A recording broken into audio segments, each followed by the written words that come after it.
What's up, everybody? Hope you all had a great day. Hope you all had a great weekend. Happy New Year once again. Um, Getting into this episode of GH, I like this episode. I did for the most part.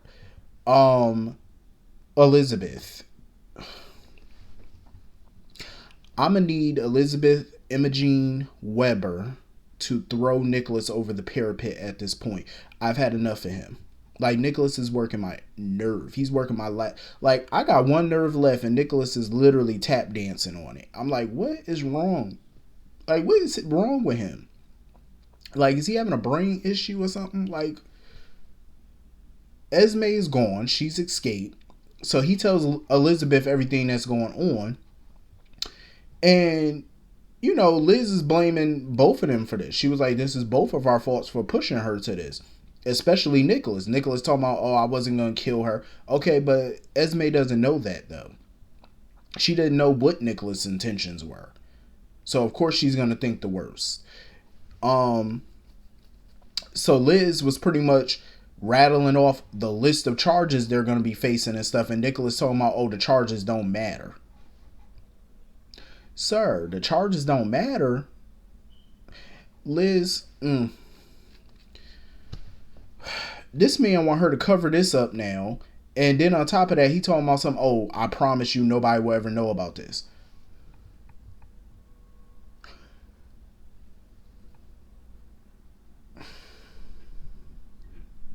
Relax, relate, release. Sir, what is there stupidity in the drinking water or something like that? What is wrong with him? Nobody's ever gonna find out. Really? Like, Liz, get out of this mess. Everything Nicholas has promised her and reassured her has failed. Like, he reassured her that, oh, that he got this under control.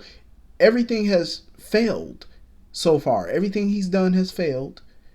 Liz at this point need to just leave Windermere, go to the PCPD, call Robert, broker some type of plea deal, and testify against Nicholas and throw his ass under the jail. Because at this point, if she don't throw him under the jail, his little stupid plans are going to have her up under the jail. Like, you need to come up with an exit strategy, Elizabeth. Like, seriously, you need to clean this mess that Nicholas has created.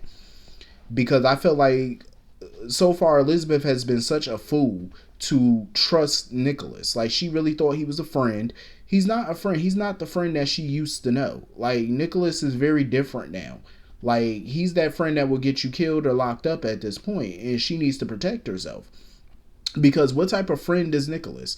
For one, Elizabeth has a lot to lose. Her job, for one, that she needs, and her freedom. She has 3 boys that depend on her. They're pretty much all she knows, all they got, besides, Laura and Kevin and Scott, of course.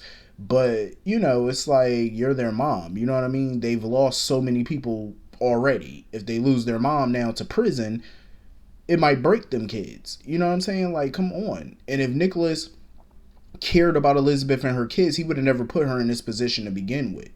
You know what I'm saying? And Liz should have never got herself into this. She should have never let Nicholas put her in this situation. She should have got out of it immediately instead of going along with it. I'm like, this is like the blind leading the blind at this point. So anyway, moving on from that. Carly and Drew.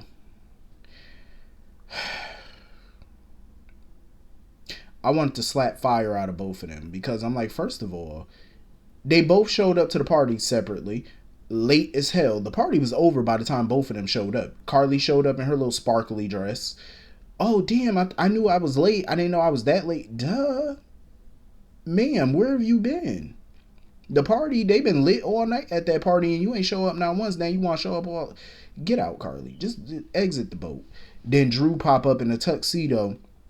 Oh, I was working and, I was trying to show up a little, towards the end of the party. I'm like, sir, you don't make no sense. Like, you showed up towards the end of the party and then you're shocked when there's nobody there. I'm like, what did y'all people expect? After the ball drop is usually when the party starts winding down. Everybody takes their final, sip of champagne and they're ready to go home to do the do or go to bed. Like, what do you think? That's what I would be doing at the end of a New Year's Eve party. Once that ball drop, I'm gonna get me one final glass of champagne or whatever I'm drinking, and I'm going home to get down with the get down, or I'm going home to get in the damn bed. That's what I'm gonna do. You know what I'm saying? Like, that's what I would think most people would do. I'm just saying, like, y'all showing up to the party all late, wasting perfectly good outfits. Like, go home. Uh, they pissed me off. So Drew texts Carly or whatever to meet him on Pier 27, and she all up in the pier and whatnot. And they sitting there talking about where they were a year ago and that they were together a year ago at the footbridge and how he saved her. I'm like, whatever. Cue the violins. How Sonny, broke her heart. He almost broke her. I'm like, Miss Ma'am, you and Sonny done been through divorces more times than, I mean, come on now. Y'all had more divorces than the birthday candles on Delareese's birthday cake. Like, come on now. Y'all done been through plenty of divorces, so that if the first 9,000 didn't break you, I'm pretty sure this one didn't. Like, miss me with all that nonsense. And her and Drew just sitting all up in the cold, talking and kissing and stuff. Like, I'm like, you got your legs all out, Carly. Like, you not cold, sweetheart.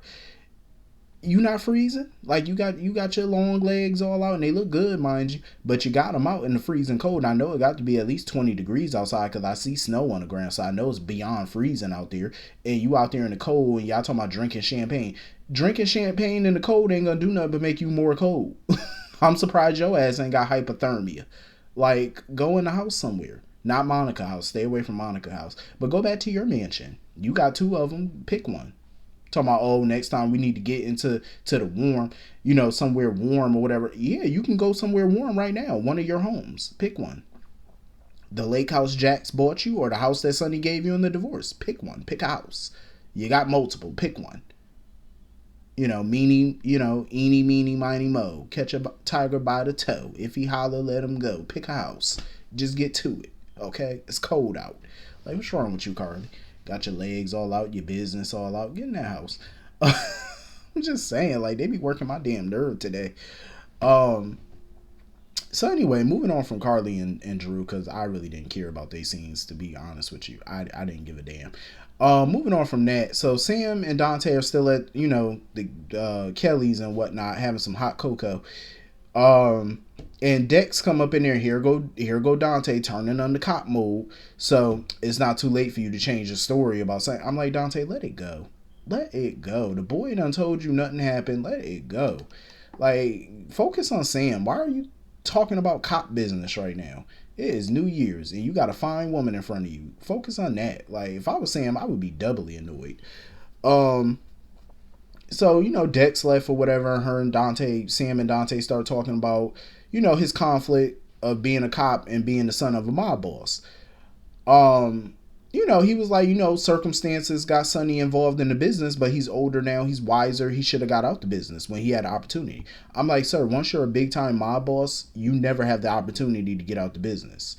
Sonny got out the business at one point and handed operations over to Jason. We all saw how that played out. Sonny was itching within a month or 2 to get back into the business.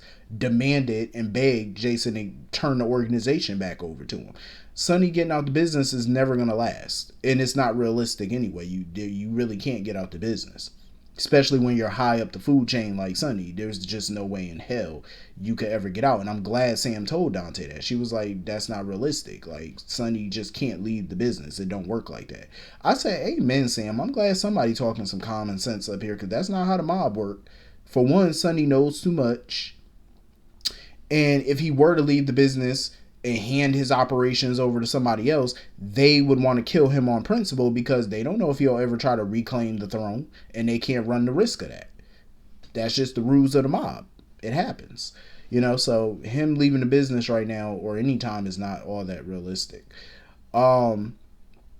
Not unless he's turning control over to a family member or something like that, then that's one thing.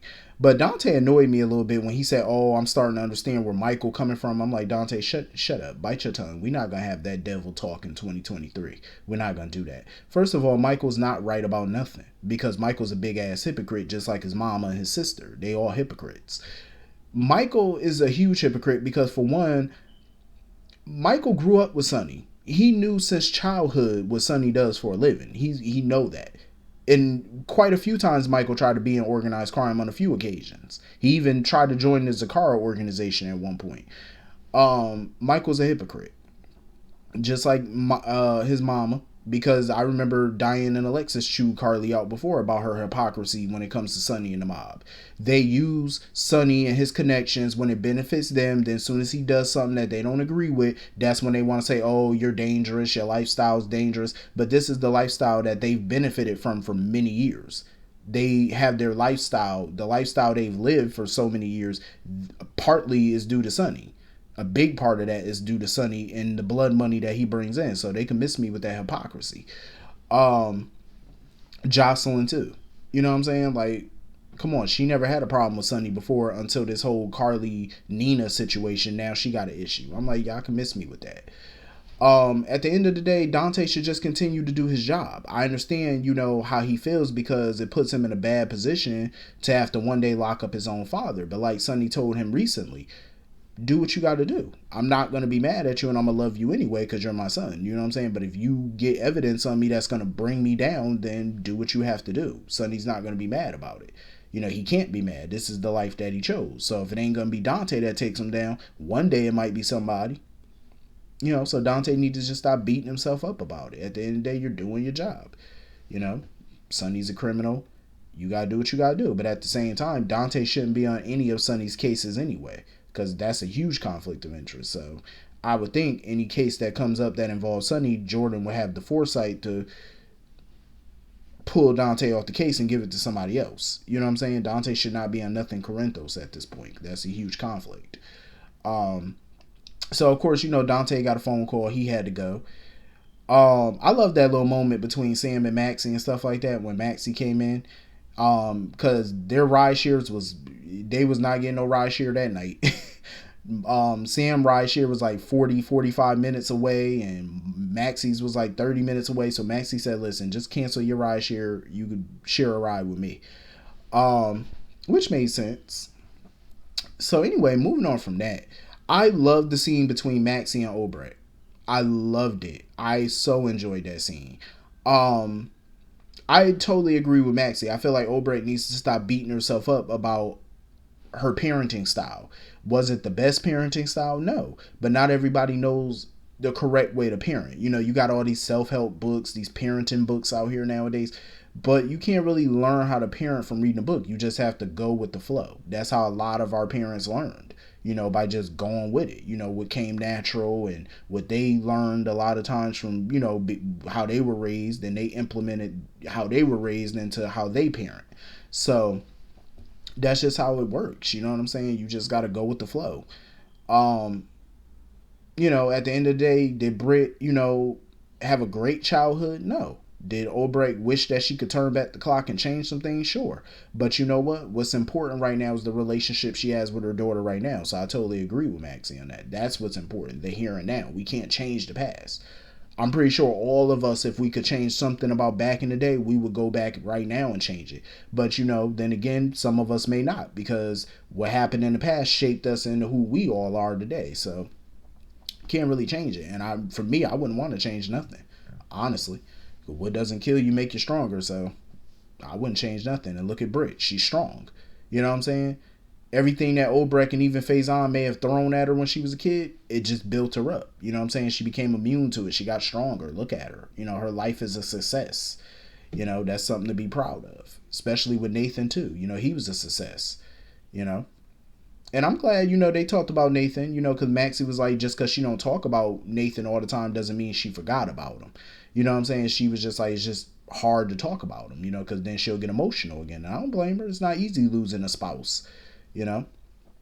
And she even told Obrecht, you know, if she ever find another great love again, it's still not going to make her forget about Nathan. You know, he's forever going to be with her, especially through their son. So I love that scene between the two of them. You know, I enjoyed it. So anyway, moving on from that, Trina and Spencer was on the boat still talking and stuff like that, and they were getting down to the nitty gritty. Basically, Spencer is afraid that nothing is going to go right in his life. You know what I'm saying? It's like everybody that comes in his life, they just go. And that's why he was happy that Britt never married Nicholas, because he felt like if they did ever get married, it was going to be inevitable that they ended up divorced and she would be out of his life. So he just feels like good things don't last with him. You know what I mean? So I think Trina's hoping that she could change his mind about that when they become a couple, maybe. I think she can. You know, I like the chemistry between the two of them. And every time they go to kiss, they keep getting interrupted. I'm like, good God.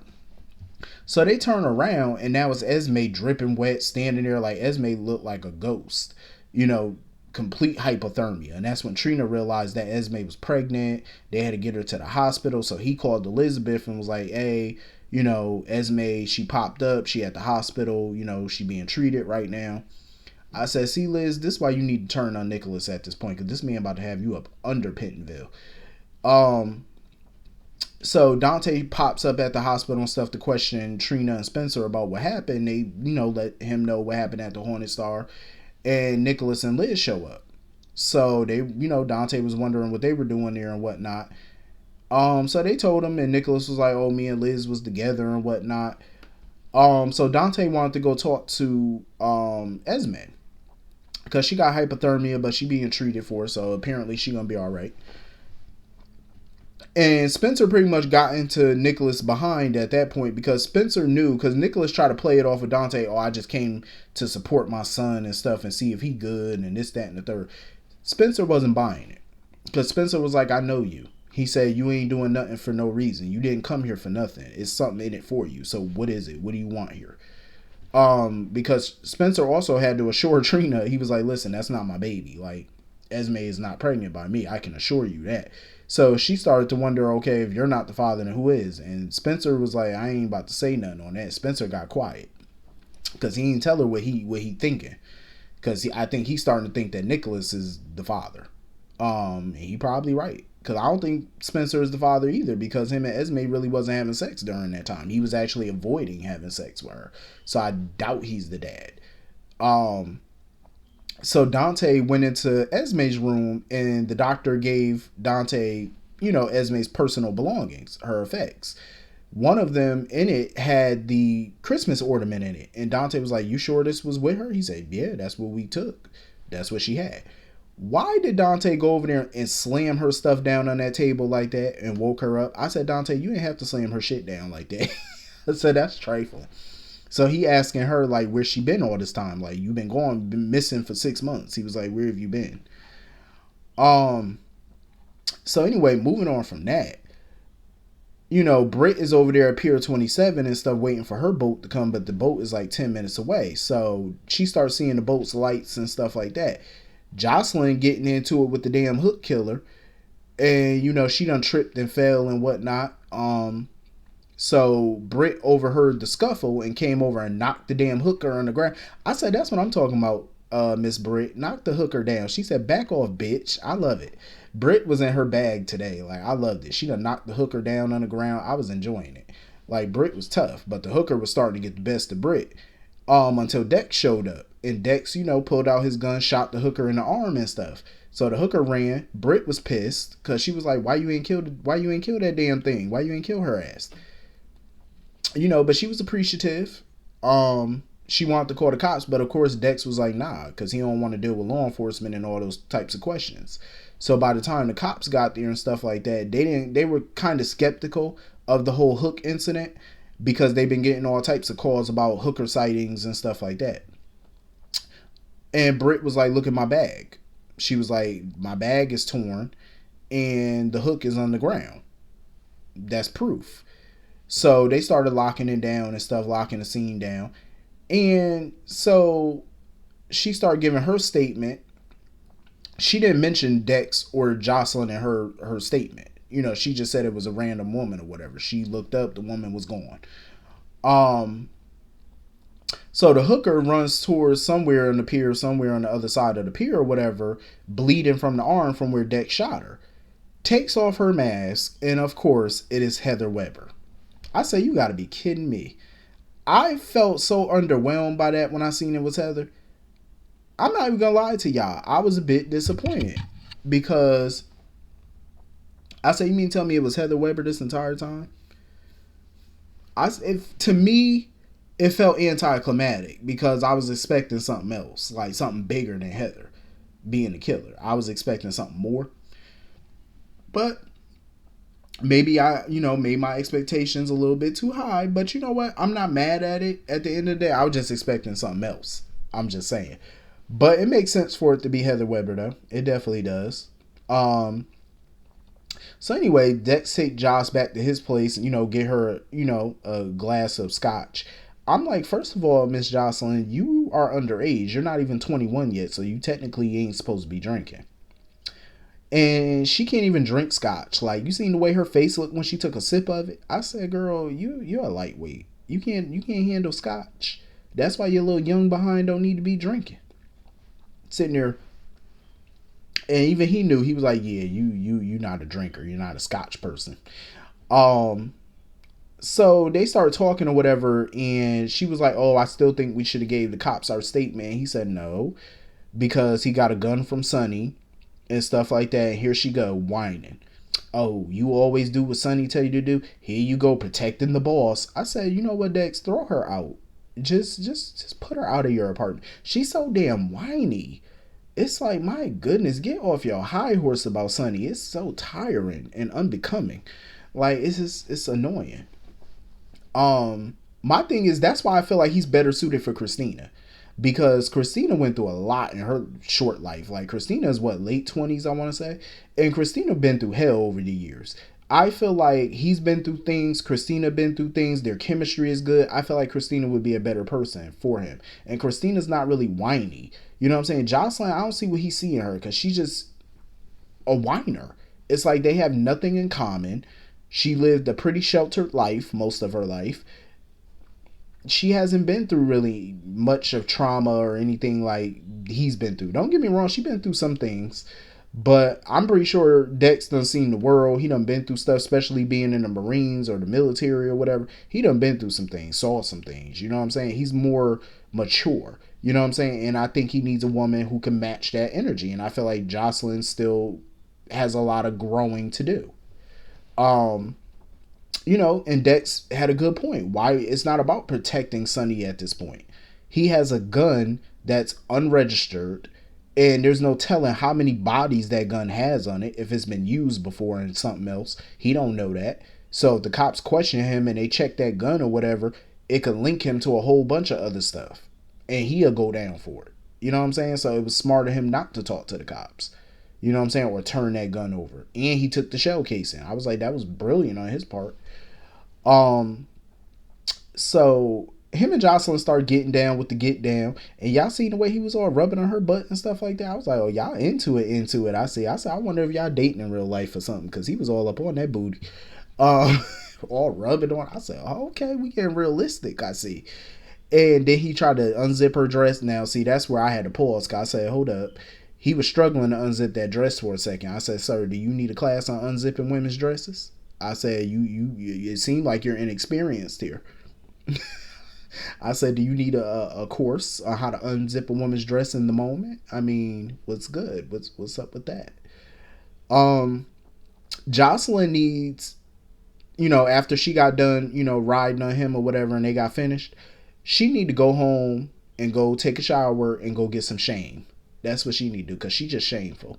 Like, you up here kissing on this man, finally slept with him. Don't get me wrong, I don't blame her. But you still got a boyfriend that you haven't officially broken up with yet. And you haven't spent New Year's with him either. I'm just saying, hoe of the heart. I'm just saying, hoe of the heart. So anyway, I want to say that's pretty much everything in this episode. I want to say, I don't think I'm missing anything. But anyway, hit the comment section. Let me know what y'all all thought, and I will see you all later. Have a great night. Peace.